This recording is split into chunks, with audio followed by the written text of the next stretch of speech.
Welcome guys. In this video, we are going to see about another example of an aggregation.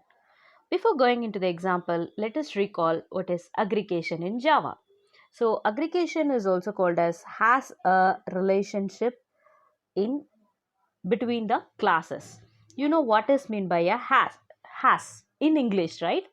Uh, how can we say that human has an eye, human has an ear, human has a nose, like it tells about the component or part of a body. Okay, yes, eye is my part and ear is my part and mouth is my part. Okay, so human has these component as a collection of these component only. You are saying it as a human. Can a human can sustain without without the sensor? No, it will not work, right? It will misbehave, right? So if a person is blind without eyes abdina, they cannot sustain like a human normal person, right?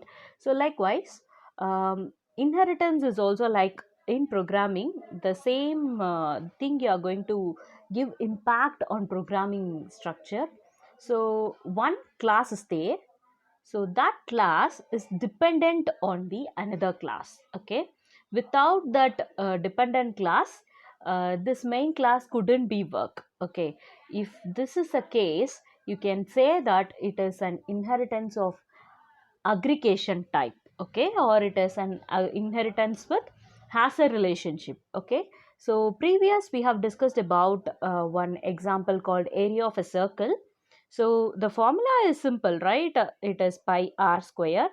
But to make understand about aggregation in inheritance, we take the simple example, and we have defined the two classes. One class is operation and another class is circle. Okay, circle is a main class, and this circle class is dependent on the operation class, because under the operation class only this r square mechanism has been carried out. Okay, without this r square calculation I couldn't complete my area of a circle. Okay, am I right? So whichever logic you are thinking, if you think this is very important for this calculation, you make it in a separate class. Okay, most of your security features, right? If you are creating any web pages, if you are logging in and all, your password, right? So this password will be the subcomponent of your main class. Okay, because this is very unique and that should be very secured. So whatever the function you are going to secure, so you will be keeping in separate class, and whoever wants the privilege to access this class, they will create an object inside that particular class. When you see in the previous example, you might have known that operation class object is created within the circle class. Am I right? After the creation of, yeah, this is right. So operation is my class. I have created object called OP under my circle class. Okay, so the circle class is exactly dependent on the operation. Only after creating this operation only, the function called square will be enabled, okay, to the circle class. Okay, unless it is uh, restricted. Okay, likewise we have another example also. Another example is nothing but is your employee database. So you know what are all the components of an employee database. So a employee will have a name, and they will have an id, and they will have an address. Okay, so address means I have many steps for writing my address. So I could say door number is one of the part of an address, and your street name, your colony name, landmark name, and then which city you belongs to, and next which state you belongs to, and then which country you belongs to, right? These are all the formats of an address. So when I am writing an employee database, I could ensure all these particulars in my program. Okay, so name is a single word, id is also most probably maximum of 10 numbers. Okay, random 10 numbers. And what would be the address? So address means it is a combination of what I listed before, right? So your door number, street number, colony number, and might include your landmark and your state and your city, state and country. Okay, so I can, what I do means, I can make this address as a separate class, and I'm going to compress whatever I have told: city, state, country, all these. So whatever I told, city, country, and state, everything I'm going to compress under one class, and that class is named as address. Okay. So though my employee database must include the address field also, I'm just incorporating this address into my employee class. Okay. So as like we do before, in this scenario, the employee class is dependent on the address class. Okay, so automatically the object creation of my address class has to be created under my employee class. Okay, only then I am accessible to the members of my address class. So what do I have in address class? Yes, I have attributes like city. Let us draw the structure. Okay, I think I have drawn everything in a diagram. Okay, this is okay, let me draw the template of address first. So this particular address contains three variables: so city, state, country. CO means country. And another thing, I have one function. Though the function name and my method name are same, I conclude to the concept of constructor. So I have defined a constructor. You know when this constructor will be called, right? When this particular constructor will be called? Whenever I create an object. Okay. At this instance, I have created an object. So this constructor must be called. Okay. So what is the content, what I am going to do with this constructor means, I'm just going to initialize the value of my class variables. Okay, instance variables. If you see, the parameters of the parameter variables are string city, string state and string country. Okay, uh, under that I have keyword called this. So what is this dot city, ma'am? uh, this you should keep it in memory. How do I access my class members? So when I compare this particular statement, I can replace this keyword this with the object. Okay. Usually I used to call the instance variables using the syntax called your object name dot and your attribute. If it is a variable, you call it as city, and if it is a constructor, you will call it as a name of the function. Okay, this is how we will be calling, right? The same methodology, but here I have two classes. Which class object has to infer this particular thing? Here comes a problem. So I use the keyword and concept called this. Okay, what is this keyword means this keyword is a pointer. Okay, this keyword is a pointer. This points to the current object. So current object where I do, okay, where I am pointing to the class. So a class can have any number of objects. At present, what is the object is trying to call this methodology? What is the object is trying to call this attribute? In the sense, there this keyword, this pointer, this is a pointer variable. Okay, this pointer variable will track to that object. Okay. Okay, this is about your address class. Okay, next we can look into the employee class. Okay, what is this employee means? um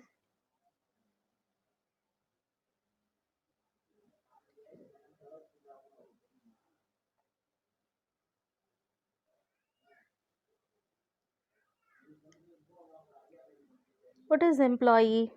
Employee contains, emp contains name, and it has brought in the structure of your address here. Okay, and one more variable called id. This is the structure of my EMP class. Not only that, I have one display function and I have one main function. Okay, so display function and one main function I have. This is my structure of my employee class. Okay, let us have a deep look into the program. Yeah, could you see? Okay, so if you come here, the red color marked, okay, you have to check the name of the method as well as the name of the class. They both are similar. Okay, if they are similar, it is understood that this is a constructor. Okay, so what is the job of this constructor means? Again, this constructor is going to initial the employee class variables.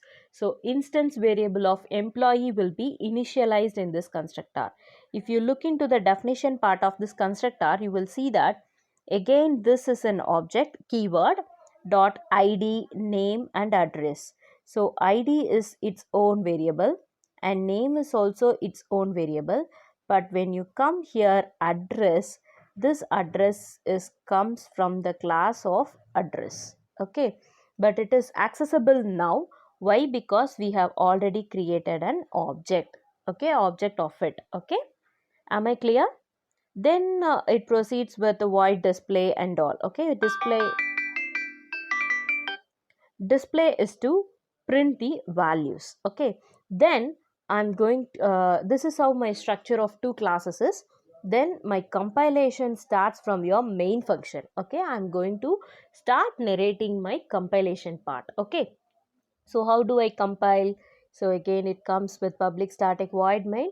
Under that I came to find the keyword called address, followed by the identifier called address1. Okay, what is the object name? It is address1. Am I right? Address1. So this is my object. After then new address of new means it is a keyword where you have creating an object. Now I created an object called address1 for the class of address. Okay, so for the class of address means what is the class of address? It is here, right? Am I right?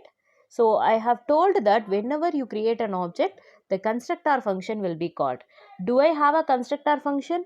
Yes, I have a parameterized constructor. Okay, so what is my parameters of my constructor? I should supply here, no? So I supplied as address GZB UP and India. Okay, so what is GZP and what is UP and what is India means? Here you have to check what are all my parameter. Okay, you have to see this particular diagram for your understanding. So the lower name, right, city, state, country, these are all parameters, the dummy variables of the constructor function. Okay, so this dummy variable consumes the value of GZB, UP and India. Okay, once the value is got into here, I come into the body of my block. Okay, what is my body of the block? What is I have inside the body of the block? This dot city. What is this keyword called? This, ma'am. This means now currently which object is I am tracking it. So what is the object I am trying here is address 1. Am I right? So this keyword, the keyword this will point to, I think this is a not only keyword, it is a pointer variable. Okay, let me take this as a box. So this is this pointer variable. So I put star here. I think this will look into the object of which object? The current objects. The current object is address 1. Okay, so what is the object here currently using means the address 1 only I am using it. Okay, so this keyword, this pointer will look into address 1. So address 1, what is the class template of address 1? What is the template I have for address 1? So address 1 contains city, state, and country. Okay, at present, this is the template of my address. Am I right? This is the template of my address. But now I have received the object. Which object? So I'm going to use the object 1, right? Object 1 name is address 1. So what I have supplied the values when I'm creating GZB, UP and India. So what is the parameter? Parameter 1 is city and parameter 2 is state and parameter 3 is country. So GZ will be assigned to city, state will be of UP and country will be of India.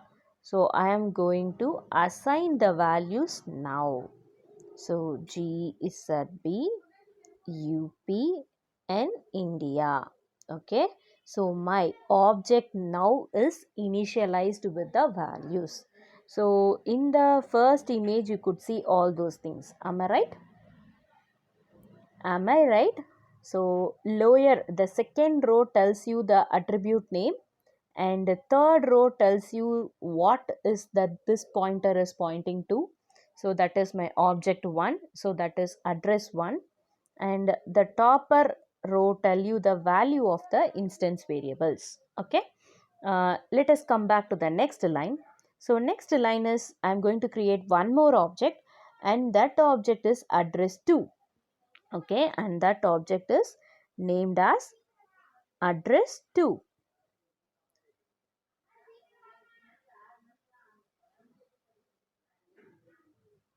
Okay, and my second object is address 2.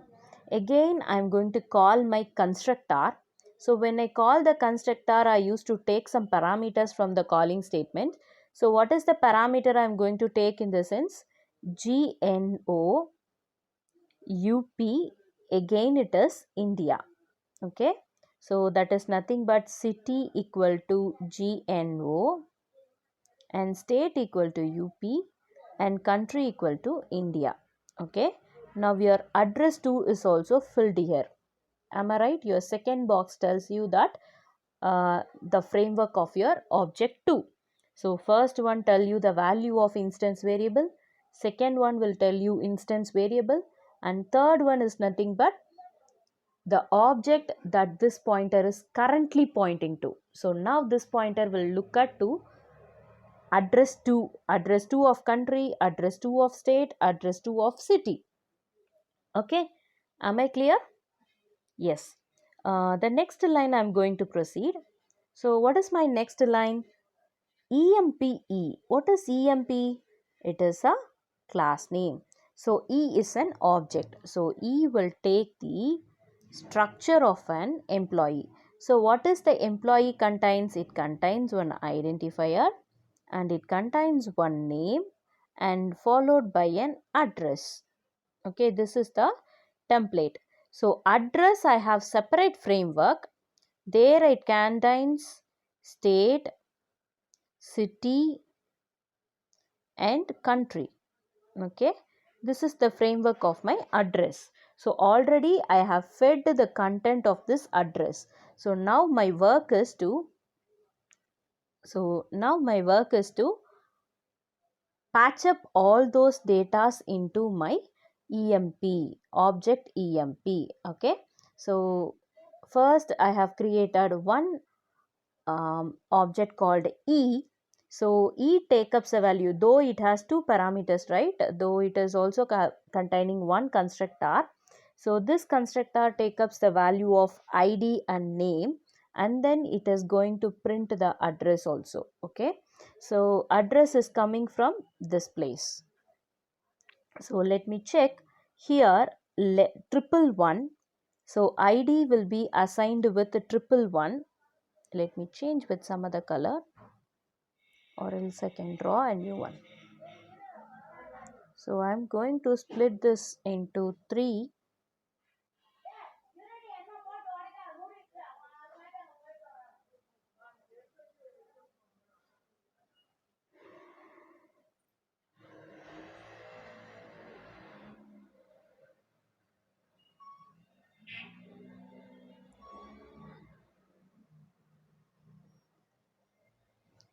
Okay, I'm going to split into three box. Okay, one for ID, another for name, and one more for address. Okay, here I am referring it as address means address 1, or it might be address 2. Then if it I am specifying it as address 1 or 2 means you have to bring this particular box inside. Okay, how do I paste it there also? Okay, now I have created one object called E. E is going to supply value to the constructor emp. Here ID will be assigned as 111. So I change my color here. So ID is assigned as 111 and name as Varun. Okay, name as Varun, and I'm going to supply this object as an argument. Okay, actually address 1 is an object of the class address. So this I am supplying as an argument. Okay, what happens in the previous class, I have shown you the image of address 1, right? This is the image of address 1. The entire set of data I will be bringing into the space. Okay, this is employee E. Then I have created one more object for employee function, that is E2. So automatically your ID value will be 112 and name is supplied as Arun. Again I'm going to call the address to. What is my address to? So my address to is this one, GNU, UP and India. So this block I have to kept here. Okay. So this is my E2 creation. And finally, it is nothing but your calling statement. If you entire data has been came, right? This is E. This is E2. So when I look at here, what is the component of address 1? What is the value of address 1? So address 1 contains GZB UP India. Okay. Okay, this is one phase, and here you will be having, sorry,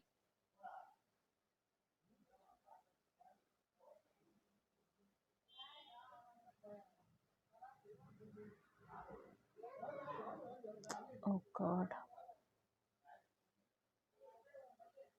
Now your address 2 contains the value of GNO UP again India, and here the value is 112 Arun, but here it is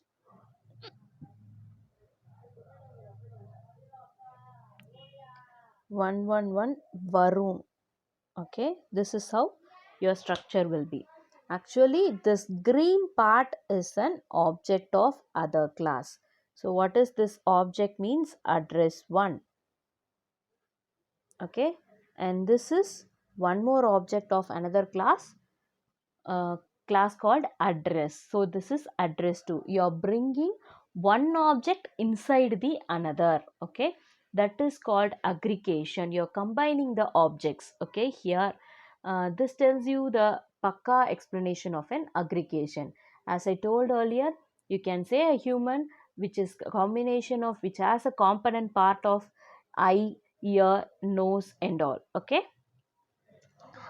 is my employee class is complete without this object address means no, it is not. If this particular object has not been created successfully abdina, the address value will not be stored, so my employee class will be incomplete. Okay, that is the difference of using your aggregation. Thank you so much.